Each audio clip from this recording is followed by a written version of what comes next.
ಭೂ ತಪಸ್ವಿಯನ್ನ ಕಳೆಯುವಂತಹ ಸಮಯ. ಸುರೇಶ್ ವಿಶ್ವನಾಥ್ ಪಾಟೀಲ್, ಪ್ರಗತಿಪರ ರೈತರು, ಬಾಗಲಕೋಟೆ ಜಿಲ್ಲೆ. ಮೊದಲಿಗೆ ಅವರ ಕಿರುಚಿತ್ರ.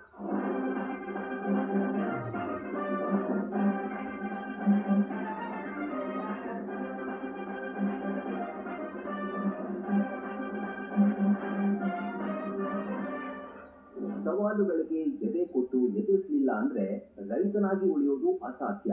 ಇಲ್ಲೊಬ್ಬ ರೈತ ಹೊಸ ಹೊಸ ಸಮಸ್ಯೆಗಳಿಗೆ ತಾನೇ ಪರಿಹಾರ ಕಂಡುಕೊಂಡು ಮಾದರಿ ಪದ್ಧತಿ ಸೃಷ್ಟಿಸಿದ ವಿಭಿನ್ನ ರೈತ. ಕೃಷಿ ಯಾಂತ್ರೀಕರಣ, ಮಳೆ ಕೊಯ್ಲು ಮೂಲಕ ಅಂತರ್ಜಲ ಮರುಪೂರಣ ಮತ್ತು ಹೈನುಗಾರಿಕೆಯಲ್ಲಿ ಉತ್ತಮ ಮೌಲ್ಯವರ್ಧನೆ ಮಾಡಿ ಸಾಧನೆ ಮಾಡಿದ ರೈತರೇ ಸುರೇಶ್ ವಿಶ್ವನಾಥ್ ಪಾಟೀಲ್.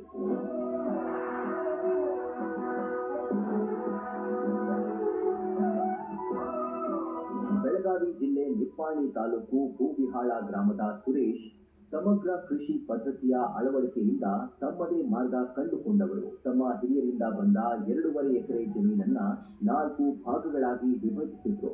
ಉತ್ತಮ ಮತ್ತು ಸ್ಥಿರ ಆದಾಯಕ್ಕಾಗಿ ಮೊದಲ ಭಾಗವನ್ನ ಕಬ್ಬು, ಬಾಳೆ, ಈರುಳ್ಳಿ ಮೊದಲಾದ ನಗದು ಬೆಳೆಗಳಿಗೆ ಮೀಸಲಿಟ್ರು.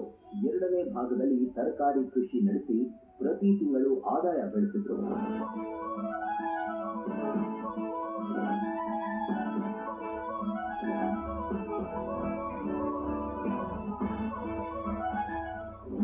ಭಾಗದಲ್ಲಿ ಕಾಳುಗಳು, ಸೋಯಾಬೀನ್, ಸೂರ್ಯಕಾಂತಿ ಮುಂತಾದ ಎಣ್ಣೆ ಬೀಜ ಬೆಳೆಗಳನ್ನ ಬೆಳೆಸಿ 3 ರಿಂದ 6 ತಿಂಗಳಿಗೊಮ್ಮೆ ಕೊಯ್ಲು ಪಡೆದ್ರು. 4ನೇ ಭಾಗವನ್ನ ಮೇವು ಬೆಳೆಗಳಿಗೆ ಮೀಸಲಿಟ್ಟು ತಮ್ಮ ಪಶುಗಳಿಗೆ ನಿರಂತರ ಆಹಾರದ ಪೂರೈಕೆ ಮಾಡಿದ್ರು.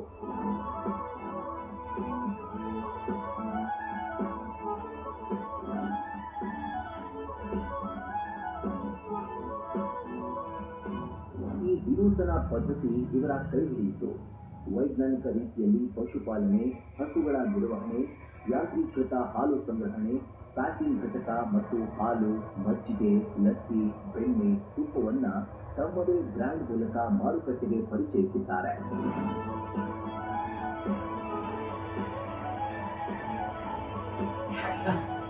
ಸ್ವಂತ ಬುದ್ಧಿವಂತಿಕೆಯಿಂದ ಕಡಿಮೆ ವೆಚ್ಚದಲ್ಲಿ ಸೈಲೇಜ್ ಯಂತ್ರ ತಯಾರಿಸಿ ಅಭಿವೃದ್ಧಿಪಡಿಸಿತು.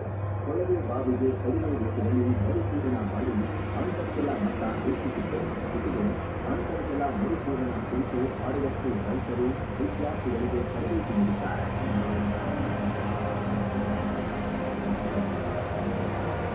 ಸಮಸ್ಯೆಗಳಿಗೆ ಹೋಲಿಕೆ, ಸಮಸ್ಯೆಗಳಿಗೆ ಮುಲಾಮು ನೀಡಿ ರೈತರಿಗೆ ಹೊಸ ಮಾರ್ಗ ಸೃಷ್ಟಿಸಿದ ಸುರೇಶ್ ವಿಶ್ವನಾಥ್ ಪಾಟೀಲ್ ಅವರು ನ್ಯೂಸ್ ಫಾರ್ ತಪಸ್ವಿ ಪ್ರಶಸ್ತಿಗೆ ಭಾಗಿಯಾಗಿದ್ದಾರೆ.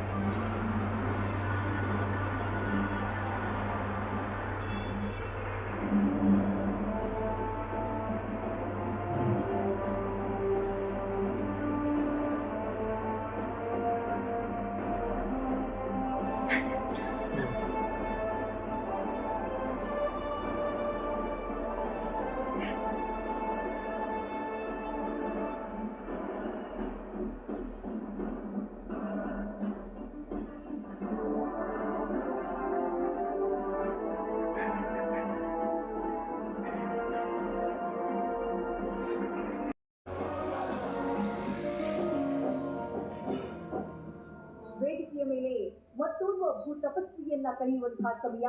ಸುರೇಶ್ ವಿಶ್ವನಾಥ್ ಪಾಟೀಲ್, ಪ್ರಗತಿಪರ ರೈತರು, ಬಾಗಲಕೋಟೆ ಜಿಲ್ಲೆ. ಮೊದಲಿಗೆ ಅವರ ಕಿರುಚಿತ್ರ.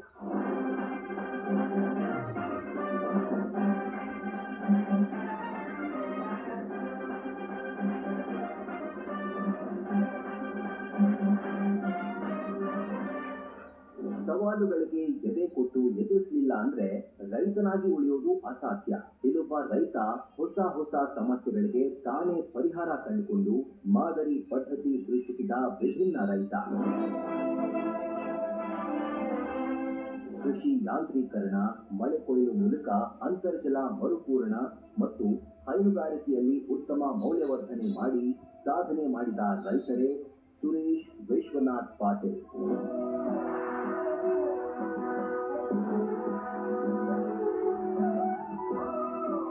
ಬೆಳಗಾವಿ ಜಿಲ್ಲೆ ನಿಪ್ಪಾಣಿ ತಾಲೂಕು ಹೂವಿಹಾಳ ಗ್ರಾಮದ ಸುರೇಶ್ ಸಮಗ್ರ ಕೃಷಿ ಪದ್ಧತಿಯ ಅಳವಡಿಕೆಯಿಂದ ತಮ್ಮದೇ ಮಾರ್ಗ ಕಂಡುಕೊಂಡವರು. ತಮ್ಮ ಹಿರಿಯರಿಂದ ಬಂದ 2.5 ಎಕರೆ ಜಮೀನನ್ನ 4 ಭಾಗಗಳಾಗಿ ವಿಭಜಿಸಿದ್ರು.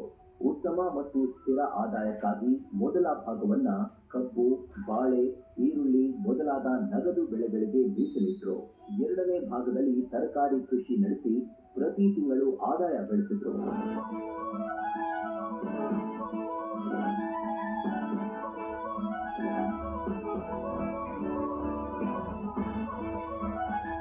ಮೂರನೇ ಭಾಗದಲ್ಲಿ ಕಾಳುಗಳು, ಸೋಯಾಬೀನ್, ಸೂರ್ಯಕಾಂತಿ ಮುಂತಾದ ಎಣ್ಣೆ ಬೀಜ ಬೆಳೆಗಳನ್ನ ಬೆಳೆಸಿ 3 ರಿಂದ 6 ತಿಂಗಳಿಗೊಮ್ಮೆ ಕೊಯ್ಲು ಪಡೆದ್ರು. 4ನೇ ಭಾಗವನ್ನ ಮೇವು ಬೆಳೆಗಳಿಗೆ ಮೀಸಲಿಟ್ಟು ತಮ್ಮ ಪಶುಗಳಿಗೆ ನಿರಂತರ ಆಹಾರದ ಪೂರೈಕೆ ಮಾಡಿದ್ರು.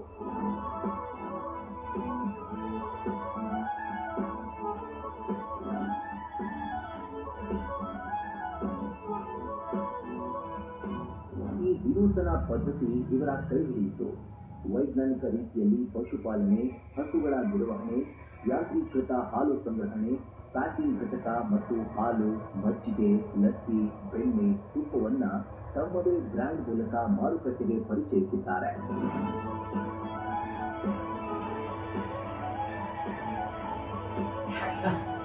ಸ್ವಂತ ಬುದ್ಧಿವಂತಿಕೆಯಿಂದ ಕಡಿಮೆ ವೆಚ್ಚದಲ್ಲಿ ಸೈಲೇಜ್ ಯಂತ್ರ ತಯಾರಿಸಿ ಅಭಿವೃದ್ಧಿಪಡಿಸಿತು.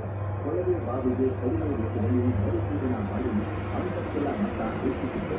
ಜೊತೆಗೆ ಅಂತರ್ಜಲ ಮರುಪೂರಣ ಕುರಿತು 60 ರೈತರು, ವಿದ್ಯಾರ್ಥಿಗಳಿಗೆ ತರಬೇತಿ ನೀಡಿದ್ದಾರೆ.